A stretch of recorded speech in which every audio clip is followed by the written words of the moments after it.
بسم الله الرحمن الرحيم. السلام عليكم ورحمة الله وبركاته. بسم الله والصلاة والسلام على رسول الله. اللهم صل على سيدنا محمد وعلى آل سيدنا محمد كما صليت على سيدنا إبراهيم وعلى آل سيدنا إبراهيم، وبارك على سيدنا محمد وعلى آل سيدنا محمد كما باركت على سيدنا إبراهيم وعلى آل سيدنا إبراهيم في العالمين إنك حميد مجيد. حبايبي إن شاء الله الذكر بتاعنا في الفيديو ده هيبقى اللهم صل وسلم وبارك على سيدنا محمد. يبقى الذكر بتاعنا اللهم صل وسلم وبارك على سيدنا محمد، مش عايزين نغفل عن ذكر الله. اللهم اجعلنا من الذاكرين الله كثيرا والذاكرات، اللهم آمين. حبايبي زي ما احنا شايفين مع بعض كده، عملت النهاردة السبانخ باللحمة. عملتها النهاردة بطريقة سهلة جدا وطعمها مميز في منتهى الجمال. يلا بينا نشوف الوصفة مع بعض. ما ننساش الذكر بتاعنا اللهم صل وسلم وبارك على سيدنا محمد. نبدأ على بركة الله. بسم الله الرحمن الرحيم. معايا السبانخ نضفتها كويس جدا، وهبدأ أخرطها وهغسلها كويس علشان السبانخ بيبقى فيها طينة. بنقعها في المية وبغسلها كويس. معايا طماطم، مش بحب اكتر الطماطم للسبانخ، عايزاها تبقى هادية كده علشان ما تبقاش حامية على صدرنا. ومعايا بصلاية، ومعايا اللحمة اللي هعمل بيها السبانخ للطبيخ. نصيحة يعني مني ان اللحمة تبقى ملبسة كده زي ما احنا شايفين مع بعض.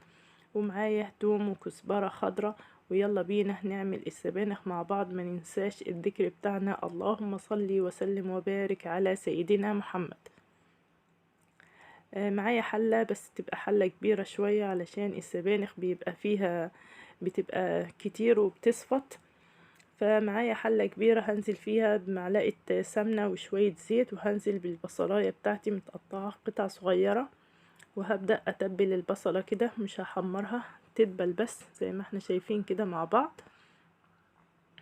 ما ننساش الذكر بتاعنا اللهم صل وسلم وبارك على سيدنا محمد. وهبدأ أنزل عليها باللحمة. هقلب اللحمة بقى لما تتشوح مع البصلة كويس. اللهم صل وسلم وبارك على سيدنا محمد.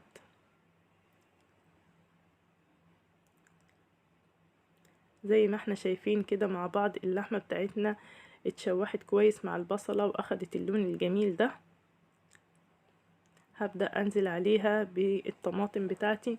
زي ما قلت معاكم انا مش مكترة الصلصة علشان النهاردة عايزاها تبقى هادية كده. وهبدأ اقلب الصلصة كويس مع اللحمة والبصل كده يتداخل كله مع بعضه.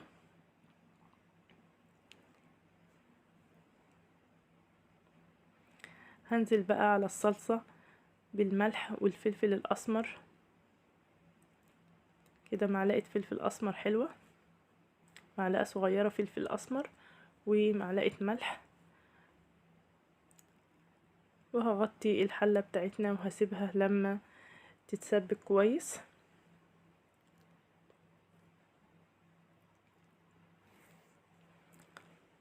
شايفين كده مع بعض لسه الصلصة بتاعتنا بتغلي، ما تسبكتش لسه. هسيبها لحد ما تتسبك كويس علشان عايزة الطماطم تبقى متسبكة كويس. هغطيها وهسيبها لحد ما تتسبك ونرجع نشوفها مع بعض. ما ننساش الذكر بتاعنا اللهم صل وسلم وبارك على سيدنا محمد.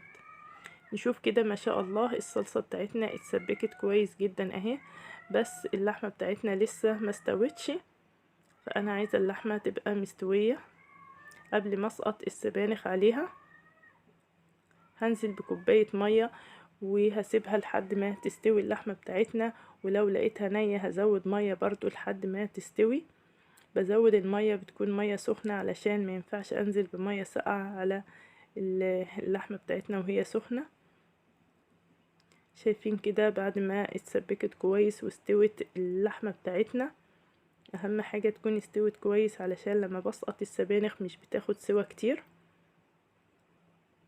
انزل بقى بالسبانخ بتاعتنا اللي غسلاها كويس جدا ونقعتها في المية عشان لو فيها اي تراب ولا طينة ولا اي حاجة تنزل منها.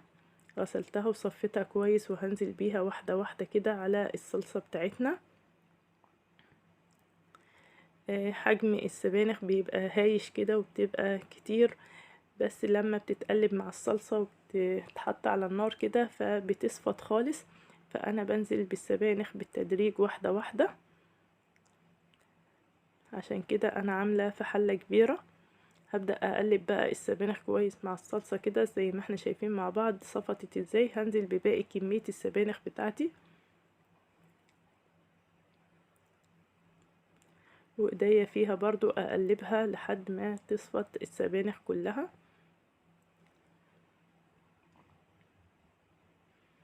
ما ننساش الذكر بتاعنا، اللهم صل وسلم وبارك على سيدنا محمد. اللهم صل وسلم وبارك على سيدنا محمد. شايفين كده السبانخ صفطت خالص اهيت بعد ما كانت مالية الحلة وفيها مية بتاعتها. انا ما زودتش مية نهائي. هجيب بقى معايا معلقة رز واحدة بس، مش هزود اكتر من معلقة واحدة. هغسلها وهضيفها للسبانخ بتاعتنا علشان السبانخ تبقى لفة وحلوة. ما ننساش الذكر بتاعنا، اللهم صل وسلم وبارك على سيدنا محمد. كده غسلت معلقة الرز، هنزل بيها على السبانخ. شايفين المعلقة بعد ما اتغسلت اهيت معلقة واحدة مش اكتر. هقلب بقى معلقة الرز كده في السبانخ علشان تلف كده السبانخ وتبقى حلوة، وهسيبها تغلي غلوة واروح اعمل التقلية.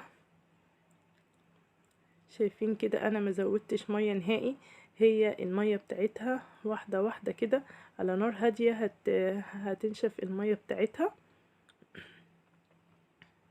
معايا بقى التقلية بتاعت السبانخ، معايا الثوم مطحون وعليه كزبرة خضراء فطحنتهم مع بعض في الكبة، وهنزل بمعلقة سمنة وشوية زيت، وهبدأ انزل بخلطة الثوم والكزبرة الخضراء المطحونين مع بعض.